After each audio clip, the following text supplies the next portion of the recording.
ಪರಿಶುದ್ಧ ನಾಮಕ್ಕೆ ಸ್ತೋತ್ರವಾಗಲಿ. ನಮ್ಮ ರಾಜಾಧಿರಾಜನು, ಕರುಣಾಮಯನೂ ಪ್ರೀತಿ ಸ್ವರೂಪನೂ ಆಗಿರುವ ಯೇಸು ಕ್ರಿಸ್ತನ ಪರಿಶುದ್ಧ ನಾಮದಲ್ಲಿ ನಿಮ್ಮೆಲ್ಲರಿಗೂ ವಂದನೆಗಳು. ಈ ದಿನದ ದೇವರ ವಾಕ್ಯ ಮತ್ತಾಯನು ಬರೆದ ಸುವಾರ್ತೆ 7ನೇ ಅಧ್ಯಾಯ 7ನೇ ವಚನ. ಬೇಡಿಕೊಳ್ಳಿರಿ, ನಿಮಗೆ ದೊರೆಯುವುದು ಎಂದು. ನನ್ನ ಪ್ರೀತಿಯ ದೇವಜನರೇ, ನೀವು ನಂಬಿಕೊಂಡು ಪ್ರಾರ್ಥನೆಯಲ್ಲಿ ಏನೇನು ಬೇಡಿಕೊಳ್ಳುವಿರೋ ಅದನ್ನೆಲ್ಲ ಹೊಂದುವಿರಿ.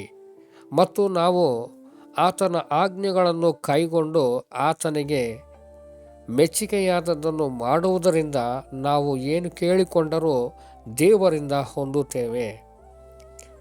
ಯೋಹಾನನು ಬರೆದ ಸುವಾರ್ತೆ 15ನೇ ಅಧ್ಯಾಯ 7ನೇ ವಚನದಲ್ಲಿ, ನೀವು ನನ್ನಲ್ಲಿಯೂ ನನ್ನ ವಾಕ್ಯಗಳು ನಿಮ್ಮಲ್ಲಿಯೂ ನೆಲೆಗೊಂಡಿದ್ದರೆ ನೀವು ಏನು ಬೇಕಾದರೂ ಬೇಡಿಕೊಳ್ಳಿರಿ, ಅದು ನಿಮಗೆ ದೊರೆಯುವುದು ಎಂದು ಬರೆಯಲ್ಪಟ್ಟಿದೆ.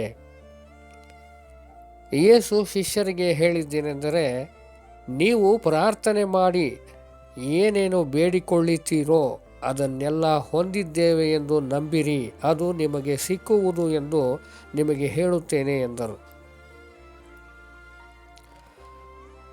ಹಾಗೆಯೇ ಕೀರ್ತನೆ 145 18, 19ರಲ್ಲಿ ನಾವು ನೋಡುವಾಗ, ಯೆಹೋವನಿಗೆ ಮೊರೆ ಇಡುವವರು ಯಥಾರ್ಥವಾಗಿ ಮೊರೆ ಇಡುವುದಾದರೆ ಆತನು ಹತ್ತಿರವಾಗಿಯೇ ಇದ್ದಾನೆ.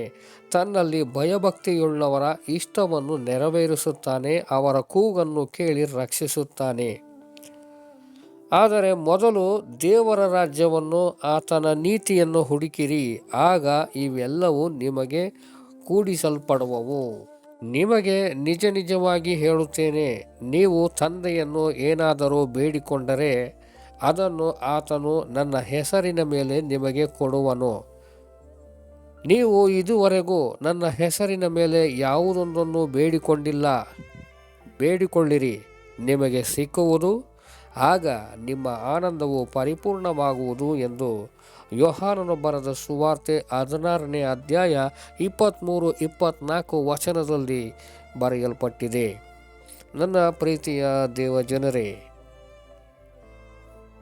ನಿಮಗೆ ಯಾವುದೇ ಕಷ್ಟಗಳಿರಬಹುದು, ಸಮಸ್ಯೆಗಳಿರಬಹುದು ಅಥವಾ ಕೊರತೆಗಳಿರಬಹುದು.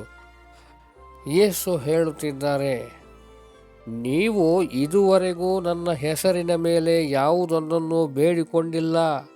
ಬೇಡಿಕೊಳ್ಳಿರಿ, ನಿಮಗೆ ಸಿಕ್ಕುವುದು, ಆಗ ನಿಮ್ಮ ಆನಂದವು ಪರಿಪೂರ್ಣವಾಗುವುದು ಎಂದು ವಾಗ್ದಾನ ಮಾಡಿದ್ದಾರೆ.